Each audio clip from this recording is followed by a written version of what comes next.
The senator from Vermont.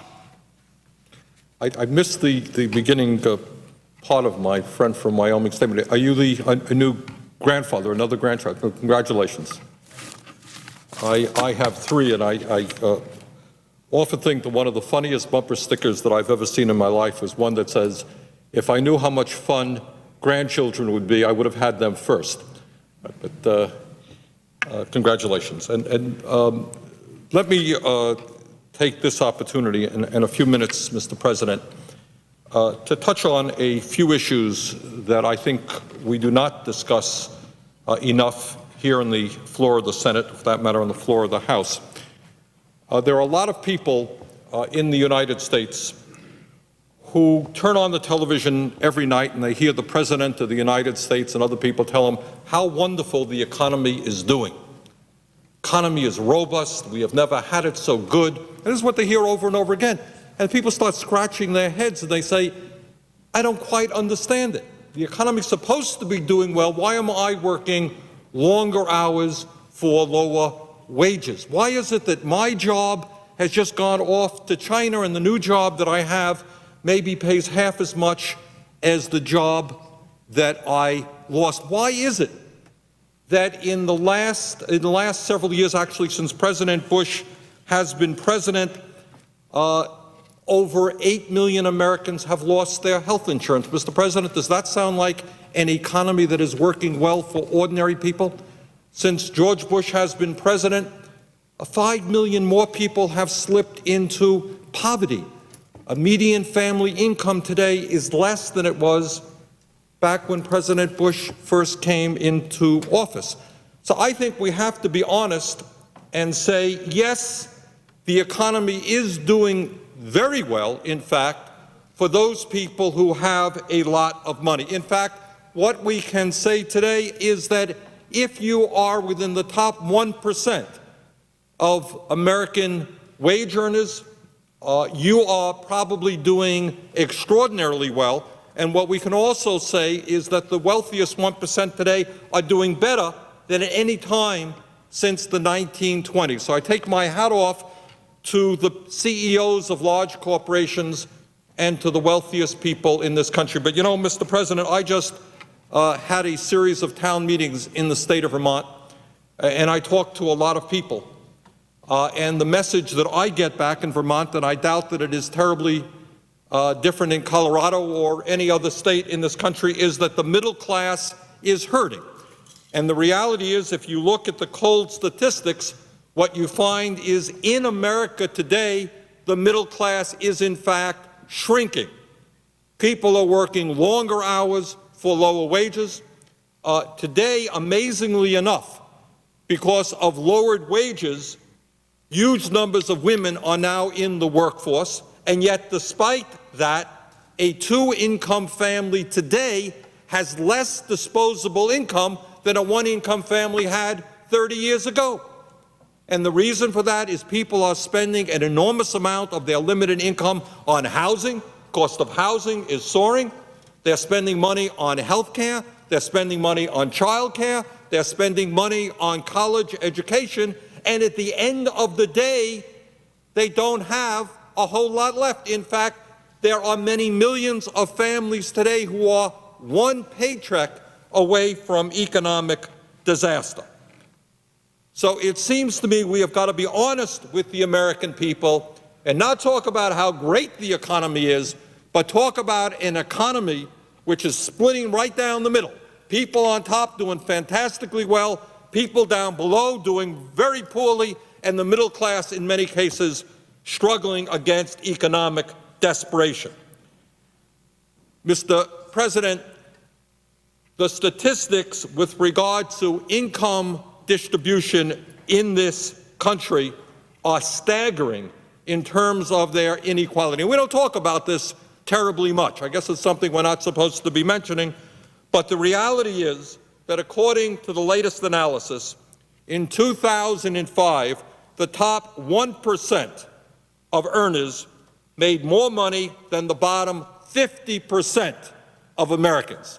1% earned more income than the bottom 50%, which translates into the top 300,000 earners making more money than the bottom 150 million. 300,000 making more money than the bottom 150 million.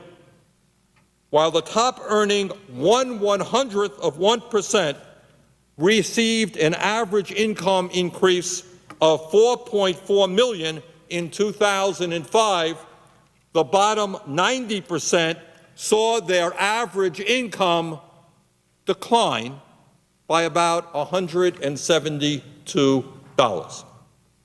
So what we're looking at is tens of millions of Americans working hard. They're seeing their health care costs go up. They're seeing their housing costs go up. They're seeing education costs go up. They're seeing the price they're paying for a gallon of gas to put into their car to get them to work going up. Home heating oil going up. Basics of life going up. And at the end of the year, they have less money than they did the previous year. But the people on top are making out like bandits. And it is, in fact, many of them are bandits. And it is high time that we began to address the issue of income inequality in this country. Now, I talked a moment about income. That's how much money people make in a year. But the same phenomenon takes place regarding wealth. And the unfair distribution of wealth, which is accumulated income, is even more appalling. Forbes magazine recently found that the wealthiest 400 Americans, 400 people, not a whole lot, were worth, Mr. President, $1.54 trillion in 2006. 400 people, $1.54 trillion. That is up $290 billion from the previous year. In other words, while inflation-adjusted real wages declined for the vast majority of working people in our country, the top 400 wealthiest individuals saw on average a $750 million increase per person. Not bad on average, $750 million. Today, disgracefully, and this is an issue I am going to come back to time and time and time again until this body does something about it. Disgracefully, and despite all the rhetoric we hear around here about family values, the United States has at 18% the highest rate of childhood poverty of any major country on earth. 18% of our kids are living in poverty. You go to Scandinavia, the numbers are 3%, 4%, Europe 5%, 6%, 18%. Almost 1 in 5 children in this country lives in poverty. Since President Bush has been in office, as I mentioned earlier, nearly 5 million Americans have slipped into poverty. We're now 37 million people in this country living in poverty. Almost 9 million have lost their health insurance. 3 million have lost their pensions. People work their entire lives. They expect to have a pension when they retire. And in many cases, corporate America says, oh, by the way, we're changing the rules of the game. Thanks for working for us for 30 years, but you're not getting the pension that you were promised. And median family income has declined since Bush has been president by about $2,500. Mr. President, as 35 million Americans struggled to put food on the table last year, that's called food security. We have 35 million Americans in this country who worry about whether or not they're going to have enough to eat, and that number is going up. Within that reality, we have another reality, and that the wealthiest people in this country are increasingly emulating the robber barons of past decades as they garishly look for ways to spend their fortunes. They have a very difficult time. I mean, if you work hundreds and hundreds of millions of dollars, what are you going to buy? What do you need? Another pair of shoes? Hard to say. Well, what they're doing is looking into things like yachts that are longer than football fields, all kinds of excesses to show everybody just how wealthy they are. Robert Frank is a reporter for the Wall Street Journal, and he has written a recently published book called Richistan. And he writes in his book that households with a net worth of between 100 million and a billion, which is the very top of the top, spent last year on average $182,000 on watches. On watches. Now, I got a good watch. It's worked well for 5 years. I think it cost me $30, but they managed to spend $182,000 in 1 year on watches. That's what they do. And it's very important, Mr. President, that we continue to give these people tax breaks. I mean, I really do think so. I mean, if you can only spend $182,000 on watches, clearly the president is right, and we need massive tax breaks to help these folks out. But it is not just the money they spent on watches.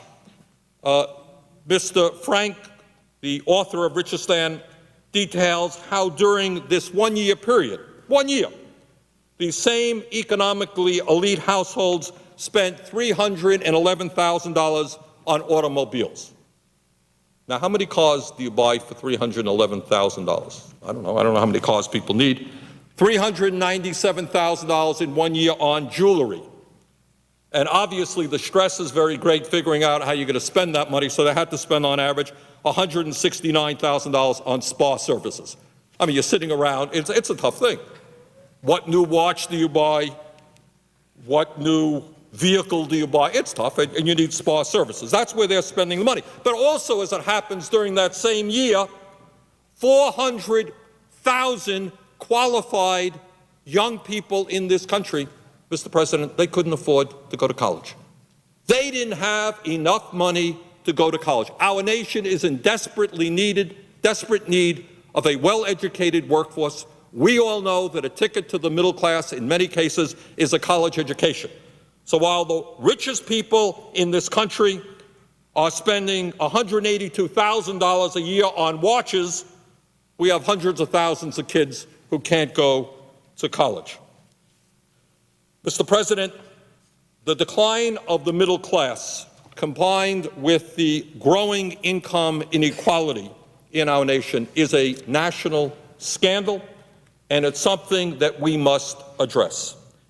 And I think it is high time that members of Congress kind of look beyond the wealthy campaign contributors who fund the operations in both the House and the Senate and began to deal with the needs of the middle class and working families.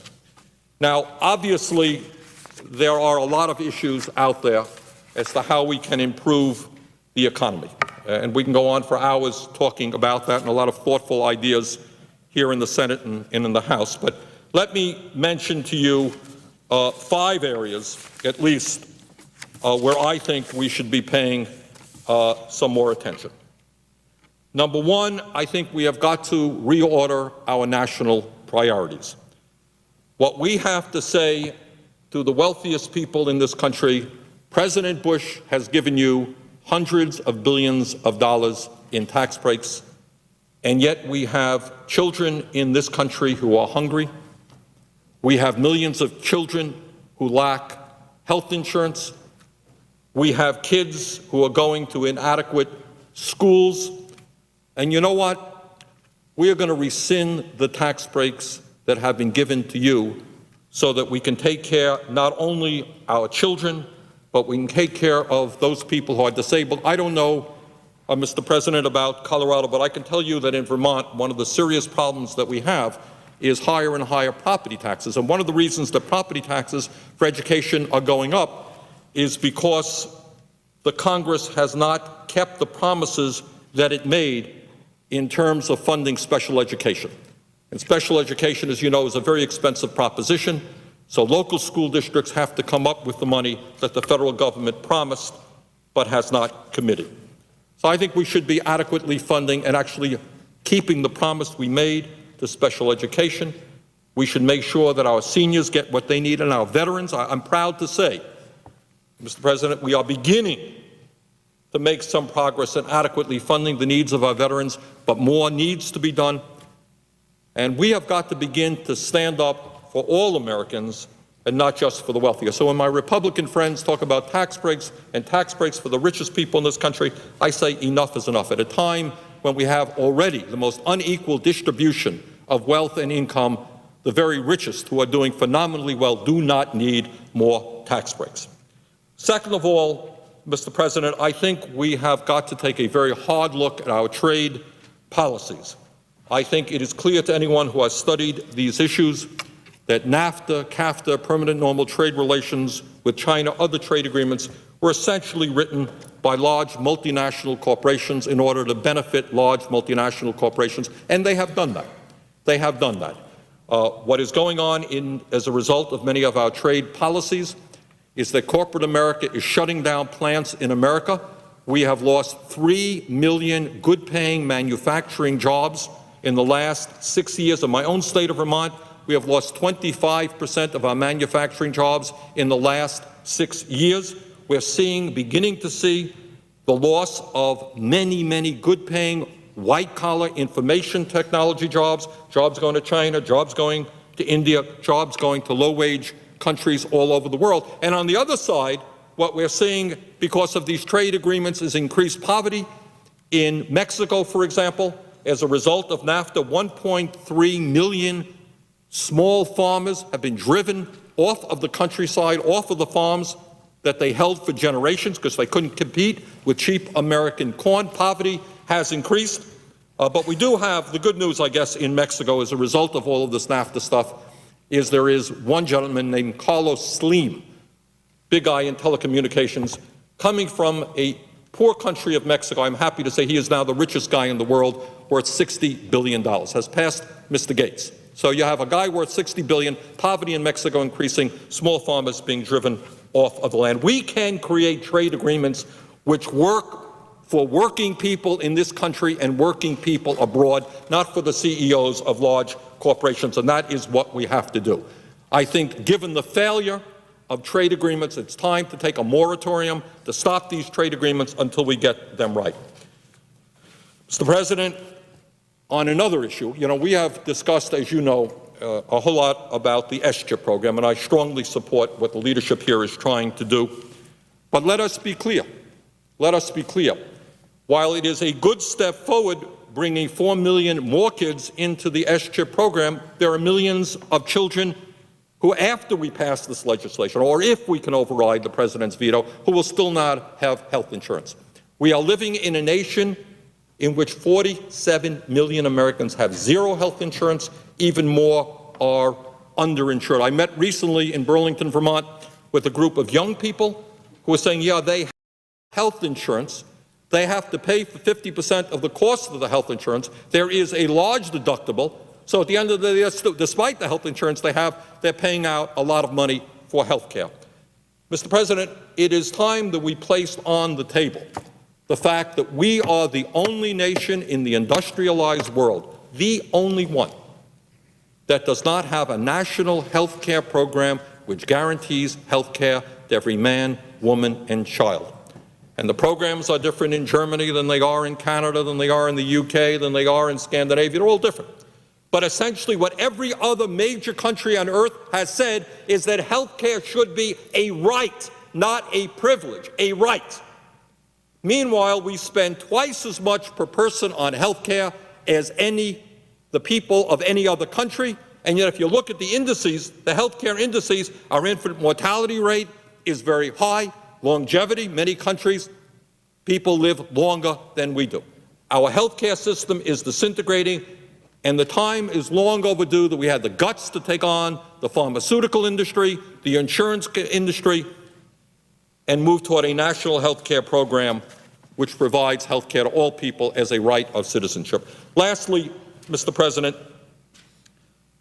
I am on both the Energy Committee and the Environmental Committee. Both committees are working very hard on one of the great crises facing our planet today, and that is global warming. And it is clear to me that as a nation, we have got to radically change our course, a course which for many years under President Bush has almost denied the reality of global warming. We've got to move away from that and not only understand its severity, but move in an aggressive way to reverse greenhouse gas emissions and to make sure that our kids and our grandchildren can live in a planet with the quality of life that we enjoy today. In addition to that, as the tragedy in Minnesota a few months ago indicated, our infrastructure is in very serious shape. The engineers tell us that we need to spend over $1 trillion to rebuild our bridges and our culverts and our wastewater systems and our water plants. In my view, we should be investing substantially in sustainable energy, in energy efficiency, in solar technology, in wind technology, in geothermal. And when we do those things, we will accomplish two goals. Number one, we're going to reverse global warming, and secondly, we can create millions and millions of good-paying jobs.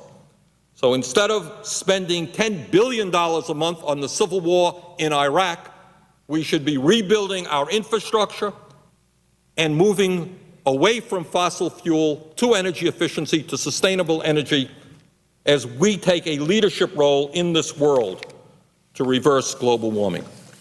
So, Mr. President, let me conclude by saying that it is no secret that the American people now are not looking terribly favorably on the White House or the United States Congress, and I can understand why. And I think one way that we can begin to win the respect of the American people is to at least acknowledge the realities of their lives, to acknowledge what is going on, and then to begin to start addressing some of those problems. Mr. President, thank you very much. I yield the floor.